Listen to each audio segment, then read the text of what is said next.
आपके लोकप्रिय विधायक और वर्तमान चुनाव में भारतीय जनता पार्टी के पुनः प्रत्याशी श्री ज्ञान तिवारी जी और उपस्थित सेवता विधानसभा क्षेत्र से जुड़े हुए सभी भाइयों बहनों, सीतापुर की इस धरती को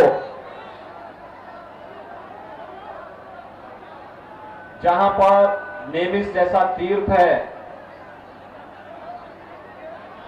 88,000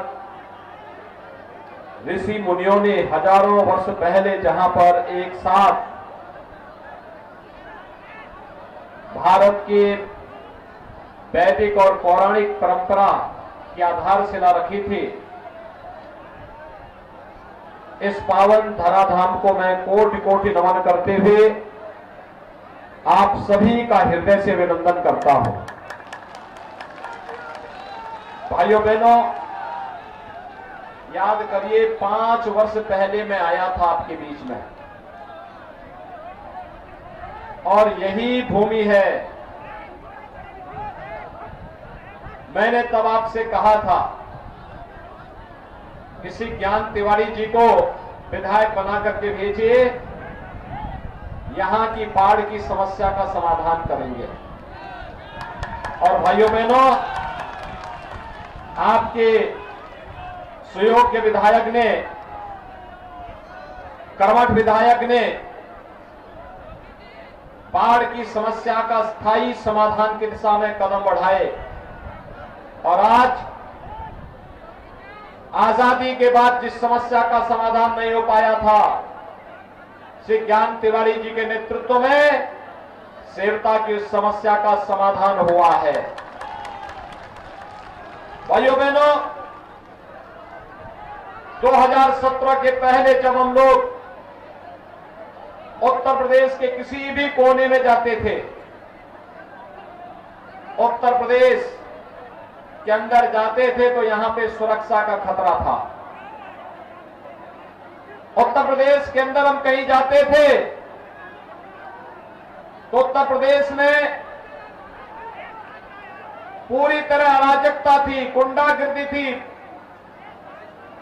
जिस भी कार्यकर्ता के पास जाते थे, परिवार की माताएं बहनें की शिकायत करती थी कि बेटियों को स्कूल नहीं भेज पा रहे हैं, महिलाएं बाजार नहीं जा पाती थी, अन्नदाता किसान अपने खेत में नहीं जा पाता था, हर तीसरे दिन एक दंगा होता था, महीनों महीनों कर्फ्यू चलता था, बाजार में व्यापारी अपने व्यापार को सुरक्षित माहौल में नहीं कर पाता था, क्योंकि कब बमबाजी शुरू हो जाए, कब गैंगवार प्रारंभ हो जाए, इसके बारे में कुछ नहीं कहा जा सकता था। लेकिन भाइयों बहनों, 5 साल के बाद जब हम लोग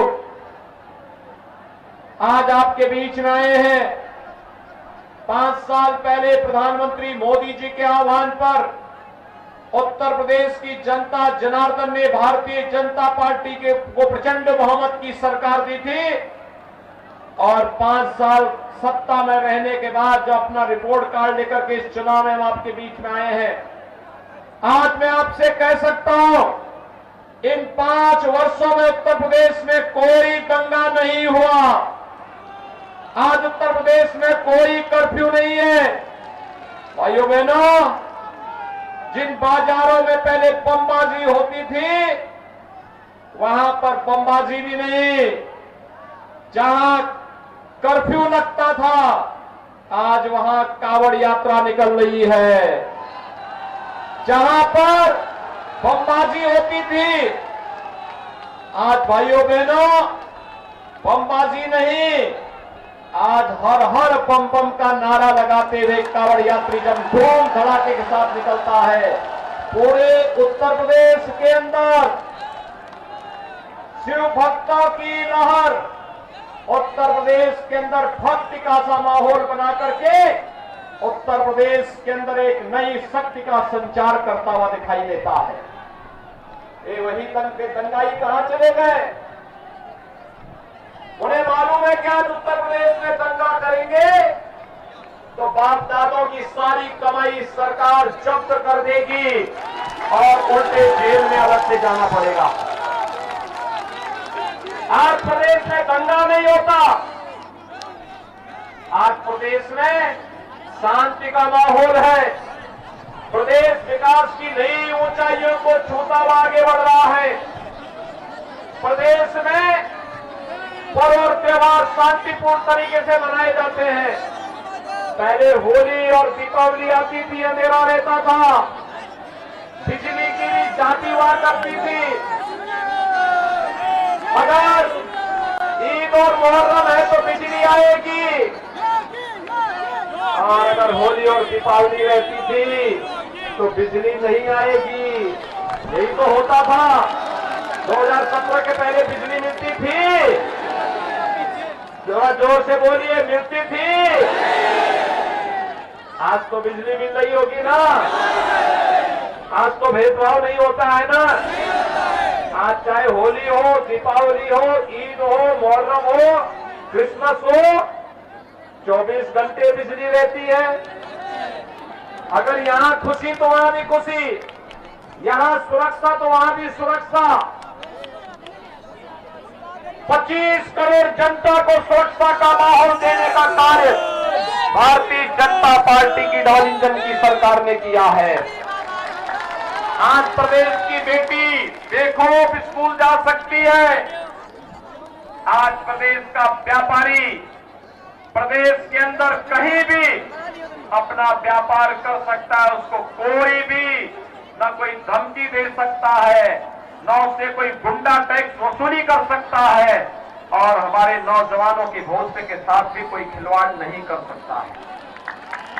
पहले भाइयों बहनों नौकरी आती थी, समाजवादी पार्टी का कुनबा, चाचा भतीजे का कुनबा निकल पड़ता था अवैध वसूली में।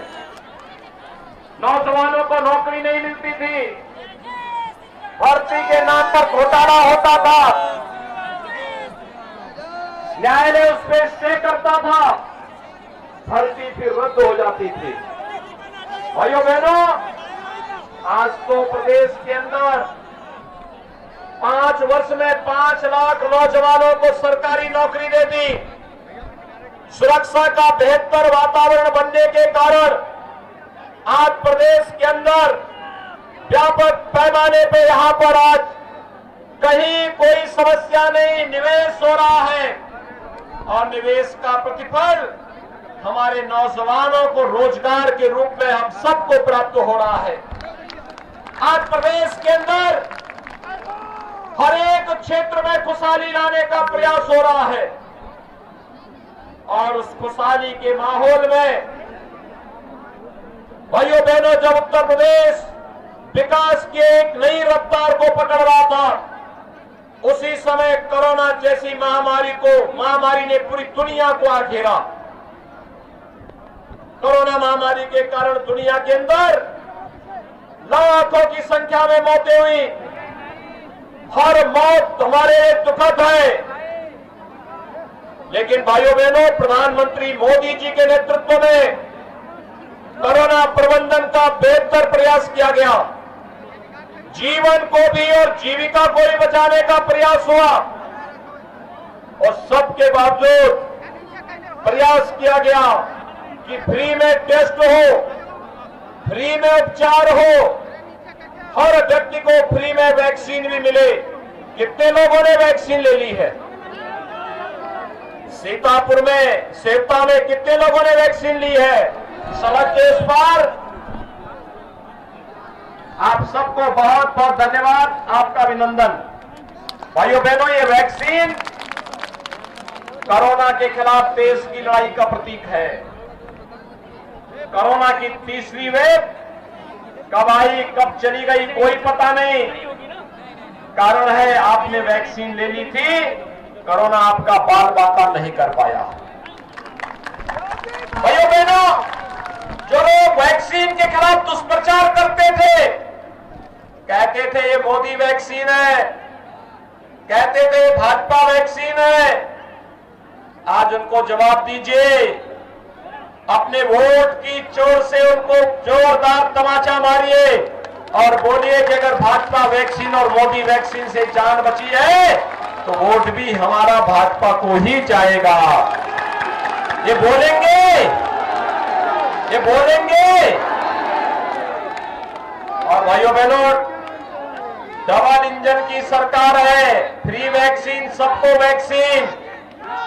तो भाइयों बहनों, प्रदेश के अंदर 15 करोड़ लोगों को महीने में 2 बार फ्री में राशन देने का काम भी डबल इंजन की सरकार कर रही है। आपको राशन मिल रहा है कि नहीं मिल रहा है? सभी लोगों को मिल रहा है ना? क्या 2017 के पहले राशन मिलता था? 2017 के पहले बिजली मिलती थी? 2017 के पहले बाढ़ आती थी तो क्या इसी प्रकार की राहत सामग्री मिलती थी? भाइयों बहनों, यही फर्क है। उनकी संवेदना किसानों के प्रति नहीं थी, गरीबों के प्रति नहीं थी, नौजवानों के प्रति नहीं थी। और मुझे एक बात बताइए, अकेले सीतापुर जिले में 5 वर्ष में भारतीय जनता पार्टी की डबल इंजन की सरकार ने 2,30,000 गरीबों को एक आवास उपलब्ध कराया है। 2,30,000 गरीबों को। और अकेले सेवता में 27,000 गरीबों को एक आवास मिला है।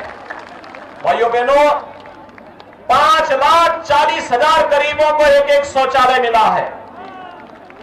भाइयों बहनों, मैं आपसे जानना चाहता हूं, ये काम, शौचालय का काम, बिजली का काम, आवास का काम, ये राशन गरीबों को फ्री में मिले, वैक्सीन और दवा फ्री में मिले, ये काम 2017 के पहले क्यों नहीं हो पाता था? फर्क साफ है, याद करिए भाइयों बहनों, फर्क साफ है। 2017 के पहले जो सरकार थी उसकी संवेदना गांव के लिए नहीं थी, किसान के लिए नहीं थी, नौजवान के लिए नहीं थी, महिलाओं की सुरक्षा के लिए नहीं थी। भाइयों बहनों, उसकी संवेदना किसके प्रति थी? कल अहमदाबाद के एक न्यायालय के द्वारा उस अहम फैसले से स्पष्ट हो जाता है, जिस फैसले में अहमदाबाद के सीरियल ब्लास्ट में दर्जनों लोग मारे गए थे और जो आतंकवादी उस घटना को अंजाम देने वाले थे उसमें से कुछ उत्तर प्रदेश के भी थे। उत्तर प्रदेश के आतंकवादियों में से आजमगढ़ का एक आतंकवादी, उसके पिता यानी उसके अब्बाजान समाजवादी पार्टी के प्रचारक हैं, यानी सपा का हाथ आतंकवादियों के साथ।